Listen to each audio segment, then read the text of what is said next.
obviously, Neil, most weeks when you come in, we always touch on Liverpool's academy railing. It's often you've been down there, or there's been games to go to.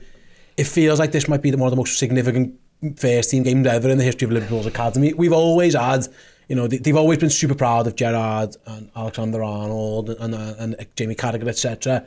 But this game was, it wasn't just one, it was like 7 or 8 of it. It's ridiculous, really. We also saw the pitch at the end when all the young lads who'd taken part in the competition got on it. And even on that one, Jones and Kelleher weren't on that. So there's even more. Obviously, they were doing their own things and stuff.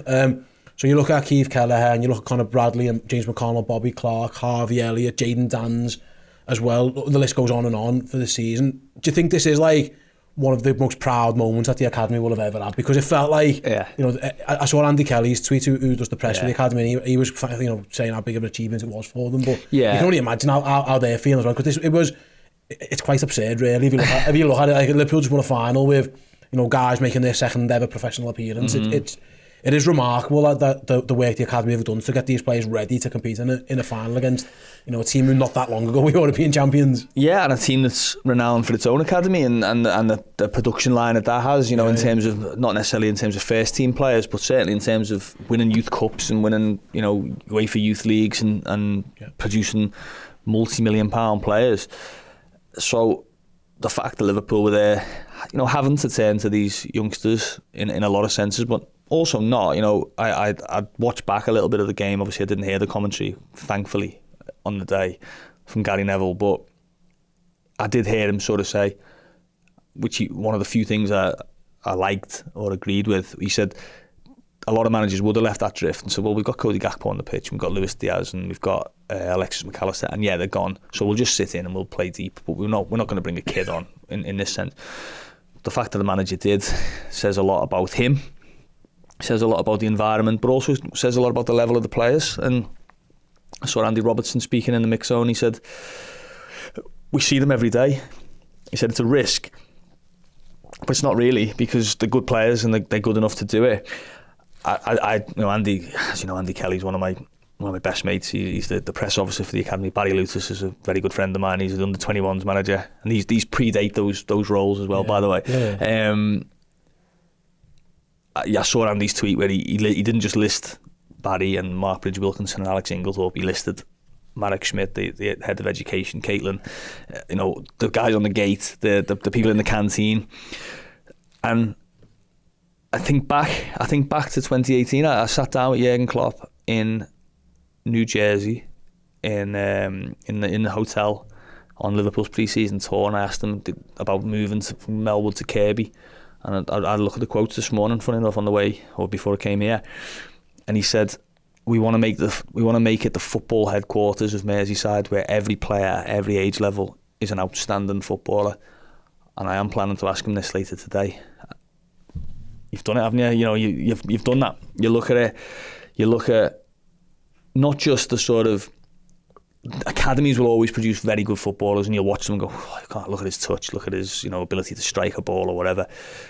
But Liverpool's academy is producing footballers that know how to play what the game dictates, and what the manager dictates. So you look at the tactical awareness of James McConnell, the composure, the physicality, the brave. I mean, we saw seeing the stat about McConnell, haven't we?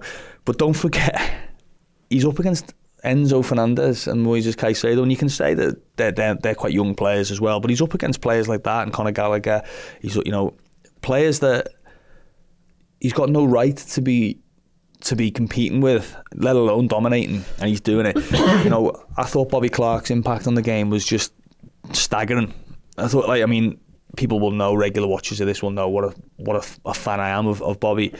But even that surprised me in the sense of the level, the willingness to put his body in, to battle. He clashed with Chilwell, didn't he? In the game, staggering. Jayden Dans, I saw him make his debut for the under-21s this season at Morecambe. 3 minutes off the bench in an AFL Trophy game. That was his debut for the under-21s. Coming on in a final, I saw that the only other player that's ever done that for Liverpool in the second game is Ian Rush. Okay, no pressure, Jayden, but what an impact he had. 2 chances to score. I think he had a shot on target within 90 seconds of coming on the pitch.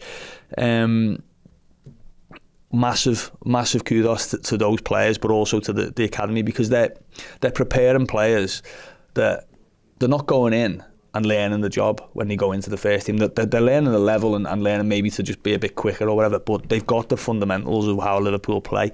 And I say this all the time, you know, you watch the 18s, you watch the 21s, they can be ebb and flow games, especially the 18s. They can be games where one half's unbelievable, one half's poor because the legs go or they lose focus or whatever. But if you sort of blurred your vision a little bit, you could think it was Alexis McAllister receiving the ball, or you could think it was Trent Alexander-Arnold bombing on from right back, or, you know, even the goalkeepers sort of have these kind of same tendencies. There's a clear pathway there that, you know, if you want to play for Liverpool's first team, that are just fundamentals that you've got to have. You've got to be able to play in a couple of positions. You've got to be able to receive the ball on the half turn. Yep. You can't just be a stopper centre back who launches the ball forward.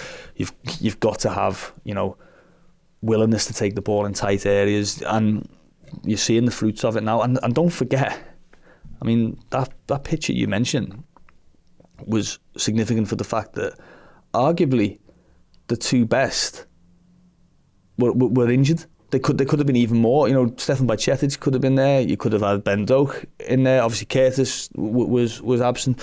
I mean, the poster boy of the academy, the vice captain, wasn't available. You know, it's not just those people. Kate Gordon wasn't in the squad, who's been around it. Early in the competition, we saw Luke Chambers playing. We saw Callum Scanlon playing in the competition. So it isn't just the case of those 4 or 5 who were involved on the day.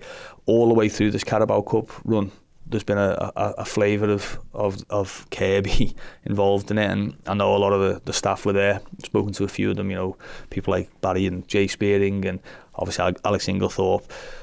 I know there'll be a few glasses raised on Sunday night, and so they should be. You know, they should be very proud of them, and so should the players as well who were involved, because it's one thing to sort of be prepared. You've still got to go out there on the stage, and there's every, you know, I don't think anyone would have had any kind of criticism of Jayden Danns if he'd have looked a little bit overawed, or if, you know, James McConnell had sort of played a bit safe, or, you know, whatever. I mean, just comes to my mind then, Gerald Quance's first touch in the cup final, you know, little run. Just, I'm going to go and play it down the line. No, I'm going to try and skin someone, and if I get tackled, I've literally just given away the Carabao Cup final. There's confidence for you, and, you know, don't forget him. He's 21. What's he played? 18 and 19 games probably for Liverpool's first team. So we sort of see him as almost a more established player, and this is his first season at that level. So fantastic. Yeah, I had a little. It did hit Andy's tweet when I saw it. I thought, I know a lot. Obviously, I know a lot of those people. I've dealt with a lot of those people. There would have been a lot of emotion, I think, from those guys, and rightly so. Yeah, Conor Bradley as well is interesting one with obviously he just starts the game and everyone's fine with it, which, you know, yeah. I think back 4 months ago we'd have been like, how is Conor Bradley starting a game? He made his Premier League debut on, was it the 20th of January? Yeah, and I was starting cup finals and playing right wing in a bit of it because someone gets injured and he has to go up there. And the iconic picture of fronting up Ben Chilwell, and then it just on the academy, and Bradley's probably an example of this really, is that it does feel like, and you mentioned before, they're not just making good players, they're making good players that fit in Liverpool's system. Like they all knew their jobs. So Bobby Clark knew, I'm a number 8, I need to be busy, I need to go and press, I need to get around it, I need to go and stop Conor Gallagher impacting this game, which he went and tried to do as well. And you look at Dan's, right, I'm leading the line for Liverpool, I need to go this and this. Yeah. But for someone like Conor Bradley to be an effective right back, midfielder at times as well, because he was going inverted, and then go and be able to play on the right wing and know his job. I mean, the attention to detail there, you know, he's done all these different roles at Liverpool, but again, that was just another example for me of, like, he just knew what he was doing. Like, there was no confusion in his job. When he got the ball, he knew what to do. When he didn't have the ball, he knew what to do. Again, I'm guessing the academy coaches will take great pride in that, because it's not easy to go and say, it's easy to say to Jürgen, or Jürgen say to him, right, you're right back, here's what you do. I don't know how much he'd have worked on Conor Bradley right wing, but he seems to take to it like a duck to water. Yeah, but that comes from knowing what Liverpool are, isn't it? You know, and the difference with Chelsea, really, the difference with Manchester United at times. I know United have got some very, very talented young players coming through, but you can imagine some of those young players are going to be asked to do different things in the summer when a new manager comes in. Same with Chelsea. At least with Liverpool, it's, you know, you're not going to get any surprises when you go up. You're not suddenly someone's going to see Conor Bradley and say, listen, I need you to stay behind the ball and you hit channels and you don't go over the halfway line. You know that, right, if I want to play for Liverpool's first team as a right back, well, it's obvious what I've got to do, isn't it? I've got to be comfortable going, playing high. I've now, in the last 6 months or 12 months, I've got to be comfortable coming inside and playing into those pockets. I mean, if Joe Gomez is doing it, that's testament to sort of the old phrase, what you can't teach an old dog new tricks. Well, you can, because we're seeing Joe Gomez playing as many touches in midfield as he has at right back in a cup final at 26. So that's the value of continuity, but also identity of a team. I look at Chelsea's talent. It's not far away from Liverpool's level of talent in terms of potential, and I asked a mate of mine yesterday, I said, well, what do you think you're going to do with that Chelsea squad? And the message come back, enjoy himself. There will be so much, you think about him, give him Madueke, what would you get out of him with that? Give him Cole Palmer. He'd love Conor Gallagher. Enzo Fernandez. I mean, we know he would love Caicedo, Levi Colwill, players like that where you think, but why aren't they able to sort of imprint themselves on games as regularly as they come? And I think it comes down to confusion over what they're being asked to do, confusion over the way that they're put together with other players. There's never that with Liverpool. Even last season when it went wrong, they were still always trying to do the things. The question was, are they capable of doing those things anymore? It wasn't a case of what's he actually trying to ask them to do. Why is he making them do these things? It was more a case of, I think some of the legs have gone, or some of the minds are a bit frazzled, or just too many injuries have caught up. There was never a doubt about the sort of philosophy of what Liverpool were trying to do. There hasn't been that with Klopp for the entirety of his regime, really, bar maybe the first part of a season that he was there. And that means that when you bring a young player in, they don't have to sort of work out what's going on. They know it's like, right, okay, yeah, I play in midfield as a number 8 for Liverpool. What does a number 8 for Liverpool look like? Well, there's countless examples of what you have to do there. If you want to play wide right for Liverpool, well, you see Harvey Elliott. He isn't Mo Salah, but he's certainly done the things that Mo Salah does by staying wide and receiving the ball and getting into the same pockets of areas, putting the ball into similar positions. You see that with Jarell Quansah, a centre back, how the way he plays.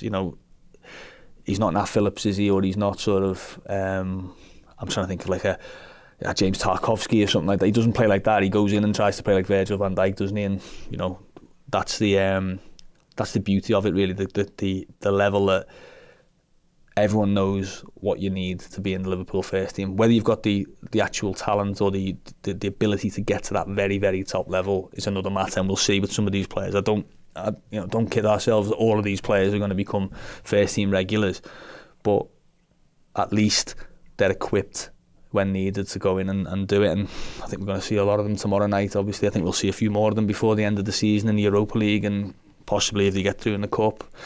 And at least we know now, don't we? I think we've known for some time, but it isn't the end of the world when you've got Jadon Danns leading the line. It isn't the end of the world when Bobby Clark's got to come on in a game, or when Conor Bradley has to start. It's actually can be quite a positive thing. Hey guys, thanks for watching that clip from our Journo Insight show. If you want to check the whole show out, it is available now on redmenplus.com, both in video and podcast forms. If you head on over to Redmen Plus right now, if you join as a yearly Captain subscriber and use the promo code FINAL, FINAL, then you'll get 50% off for the entire year. So yeah, absolute half price bargain over at redmenplus.com. Go and check it out.